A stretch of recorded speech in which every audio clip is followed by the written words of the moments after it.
হাসিনা যেভাবে একেবারে স্ক্যানিং করে করে দেখেছে যে এই বিএনপি পরিবার, মামার শ্বশুর যদি বিএনপির নেতা হয় তাহলে তার আর চাকরি হবে না, তার প্রমোশন হবে না, কিছু হবে না। এখনও ওই ধরনের একটু আমি মানে খুব বেশি না হলেও দেখি যে হয়তো প্রমোশন দিয়েছে কিন্তু তাদেরকে কোনো গুরুত্বপূর্ণ পদ দেন না। দেশের জনগণের পাচার করা টাকা পতিত স্বৈরাচারের টনিক হিসেবে কাজ করছে। শেখ হাসিনার একটি ভরসা হচ্ছে পাচার করা টাকা। সেই টাকার জোরে দেশে নানা ঘটনা ঘটিয়ে ঘোলা পানিতে মাছ শিকার করতে চাচ্ছে।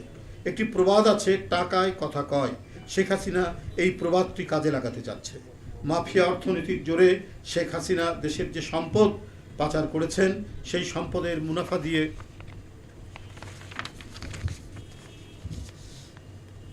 বাংলাদেশকে অস্থিতিশীল করতে চান।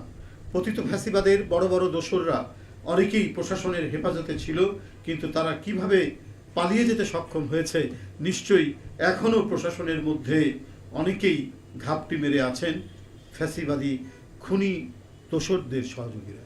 ওই যে পলক হাসিনার মন্ত্রী ছিল, সেই তো আদালতে বলেছে সে সহ অনেকেই একটি জায়গায় ছিলেন, প্রশাসনের ছত্রছায়ায় ছিলেন।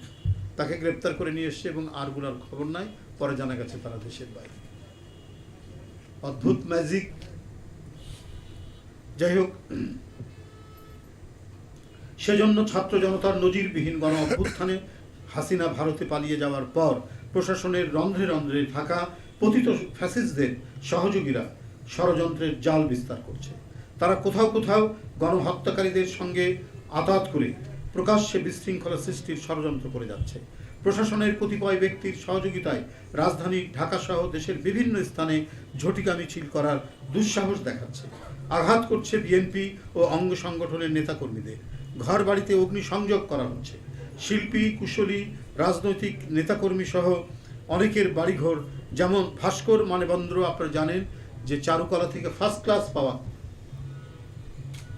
সে অনার্স এবং মাস্টার্সে ফার্স্ট ক্লাস ফার্স্ট হওয়া ছিল।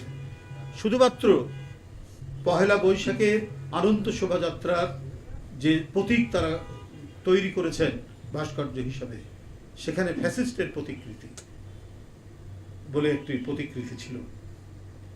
তার প্রতি সন্দেহ করে তাকে প্রথমে মোবাইলে নানা ধরনের হুমকি দেওয়া হয়েছে, তারপরে তার বাড়ি ভস্মীভূত করা হয়েছে।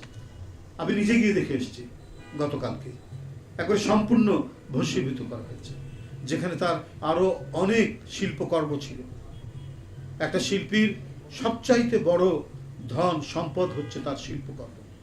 সে একজন ভাস্কর শিল্পী, অনেক তার মানে সৃষ্টি সেখানে রয়েছিল, সেখানে ছিল, সেটা সম্পূর্ণ ভস্মীভূত করা হয়েছে। তাহলে কিভাবে দেশ চলছে, কিভাবে প্রশাসন চলছে? বন্ধুরা আমার,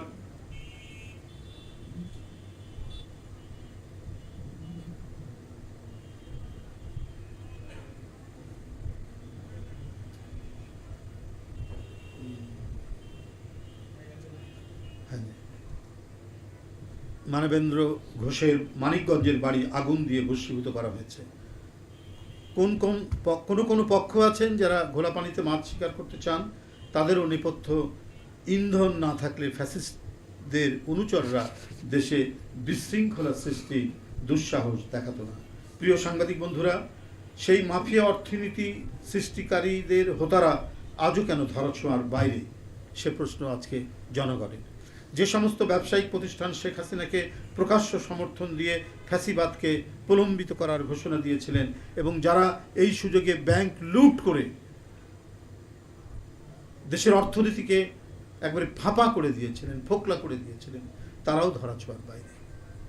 বাড়ির কাজের লোকের নামে 20-25-30 হাজার কোটি টাকার লোন, এ যেন আরব্য রজনীকে একেবারে ব্যর্থ করে দিয়েছে শেখ হাসিনার দিবারাত্রির যে কাহিনী, সেই কাহিনী। তারা আজ বহাল তবিয়ত তাদের রাজত্ব চালিয়ে যাচ্ছে। আওয়ামী দুঃশাসনের 28 লক্ষ কোটি টাকা পাচারের সাথে যুক্তরা আজও ধরাছোঁয়ার বাইরে। সাংবাদিক ভাই বোনেরা, সুতরাং হাট বাজার, আর্থিক প্রতিষ্ঠান, বিভিন্ন সেক্টরে ফ্যাসিস্টদের সিন্ডিকেট তৎপরতা বহাল তবিয়তে কাজ করে যাচ্ছে। এরাই দেশের মালিক সমিতি বনে গেছে, যে কারণে চালের দাম হু হু করে বাড়ছে, অন্যান্য নিত্য প্রয়োজনীয় জিনিসও সাধারণ মানুষের নাগালের বাইরে চলে যাচ্ছে। প্রশাসনের সর্বস্তরে এখনও দুর্নীতিবাজ ও ফ্যাসিবাদের দোসররা বিদ্যমান আছে, কারণ তারাই সরকারের দু একজনকে মোটা অঙ্কের টাকার বিনিময়ে ম্যানেজ করে নাকি স্বপদে বহাল রয়েছেন। এ ধরনের সংবাদ গণমাধ্যমে প্রায় প্রকাশিত হচ্ছে। আপনারা সাব রেজিস্ট্রারের যে কাহিনী আজই বোধহয় একটি দৈনিকে প্রকাশিত হয়েছে, এখান থেকেই আপনারা বুঝতে পারবেন কি পরিস্থিতি।